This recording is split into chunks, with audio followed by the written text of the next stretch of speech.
Hello friends.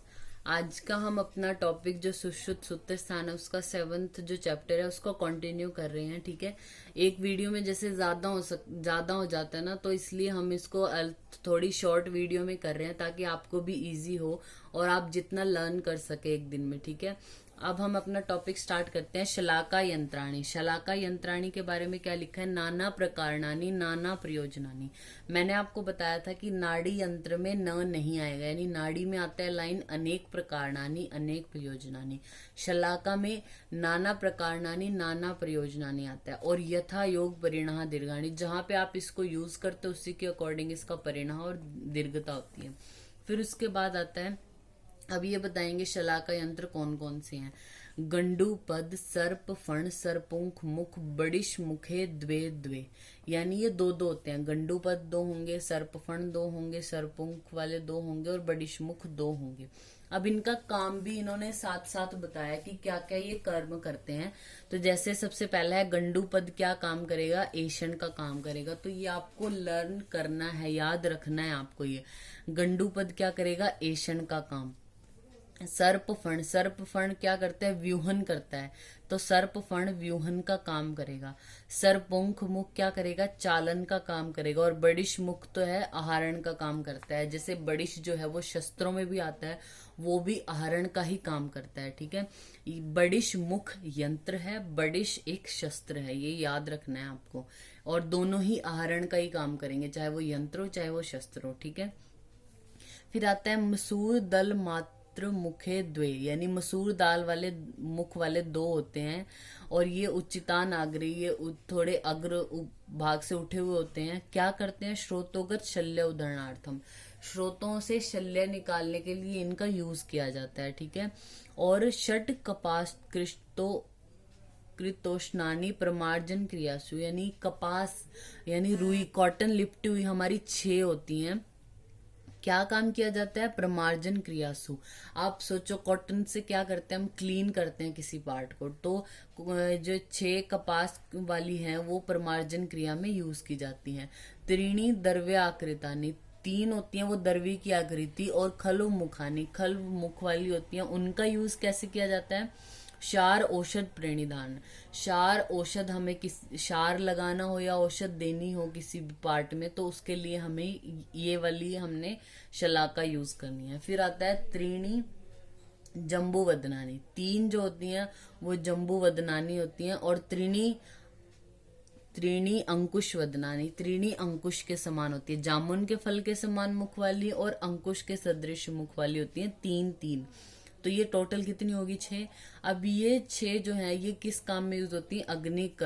अग्निकर्म में use होती हैं। ठीक है, फिर उसके बाद आती है नासा अर्बुद हरणार्थम एकम। नासा अर्बुद को हरने के लिए एक शलाका है, जो कैसी होती है? कोलास्थि दल मात्र मुखम और खलु तीक्ष्ण ओष्ठम, तीक्ष्ण ओष्ठ वाली। फिर बताई है अंजनार्थम एकम, अंजन लगाने के लिए एक शलाका। कलाय परिमंडल उभय, तो मुकुलाग्रम, यानी कलाय परिमंडल जैसी और मुकुलाग्र होती है। फिर आता है मूत्र मार्ग विशोधन, एक होती है, जो कैसी? मालती पुष्प वृंताग्र प्रमाण और परिमंडलम इति। अब आपको इसमें से किसी भी तरीके से क्वेश्चन पूछ सकता है। सबसे पहला तो क्वेश्चन इस पैराग्राफ में से यही बनता है कि नाना प्रकारणानि नाना प्रयोजनानि किसके लिए बोला गया, तो आपको ऑप्शन देंगे नाड़ी यंत्र, शलाका यंत्र, संदंश, इनमें से आपको पहचानना है। फिर उसके बाद ये जो है कि गंडू पद वाली है वो किसका काम करती है? बड़िश मुख जो शलाका है वो किस तरह का काम करती है? सर्पफण क्या काम करती है? सरपुंख मुख क्या काम करती है? फिर उसके बाद अग्निकर्म में यूज कितनी शलाका होती है? तो 6। शार कर्म में हमारे 3 यूज होती हैं। नासा अर्बुद को हरने के लिए एक होती है। या आपको ये लिख के दे सकते हैं कि कोल अस्थि दल मात्र और खलु तीक्ष्णोष्ठ वाली जो शलाका है वो किस काम में ली जाती है? तो नासा अर्बुद को हरने के लिए वो एक होती है। और मुकुलाग्रम जो होती है, कलाय परिमंडल, वो कौन सी होती है? एक होती है और अंजन के लिए यूज होती है। और मालती पुष्प के समान कौन सी है? मूत्र मार्ग विशोधन है, वो भी एक होती है। ठीक है, इस तरीके से आपको इनमें से क्वेश्चन पूछ सकते हैं।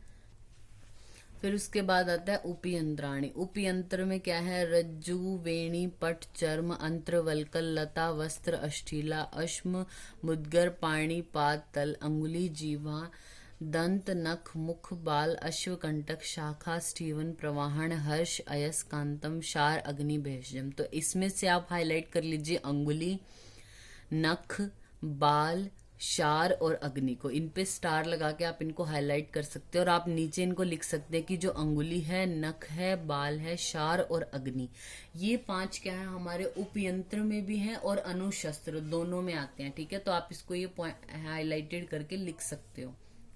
तो ये हमारे हो गए उपयंत्र।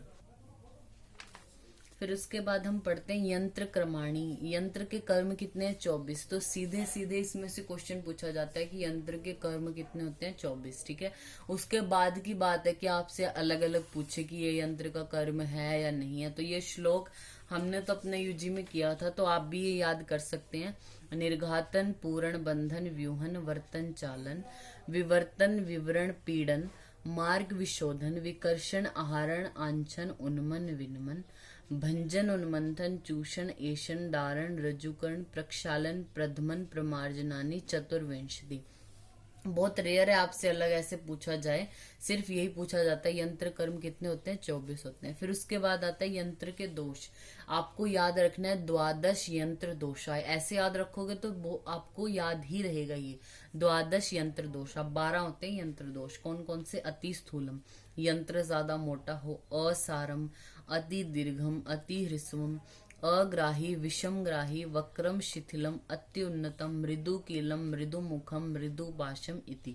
ये 12 यंत्र के दोष बोले गए हैं। जो अष्टांग संग्रह है उन्होंने यंत्र के दोष 8 बोले हैं। ठीक है, फिर उसके बाद आता है जो हमारा प्रशस्त यंत्र है उसकी लंबाई कितनी होती है? 18 अंगुल बताई गई है।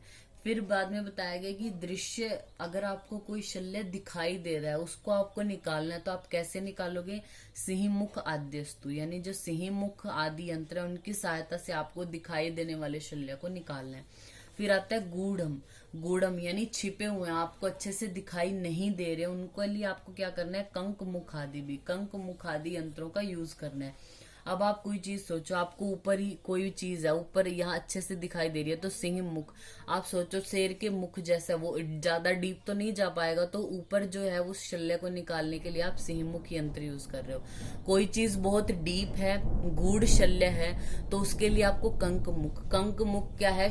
जैसे चोंच होती है जो पक्षियों की, वो ज्यादा डीप जा सकती है, तो उस टाइम में गूढ़ शल्य के लिए आप कंक मुख यंत्र का यूज करते हो। ठीक है, फिर आगे बताया गया है कंक मुखम प्रधानम। जो ये हमारे यंत्र हैं इनमें कंक मुख को प्रधान बोला गया। तो ये क्वेश्चन भी पूछ सकते हैं कि प्रधान यंत्र कौन सा है, तो कंक मुख है। और अगर आपसे पूछे प्रधानतम कौन सा है, तो वो हमारा हस्त होता है। ठीक है, इसमें मेनली क्वेश्चन जो है वो उसकी नंबरिंग से पूछे जाते हैं कि यंत्र के गुण कितने हैं? 6 हैं। यंत्र के दोष उसके दुगने होते हैं यानी 12।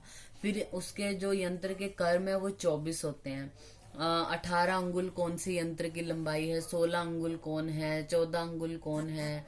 इस तरीके से, या 12 अंगुल कौन है? इस तरीके से क्वेश्चन इसमें से ज्यादातर पूछे जाते हैं। तो ये हमारा चैप्टर हो गया यंत्र।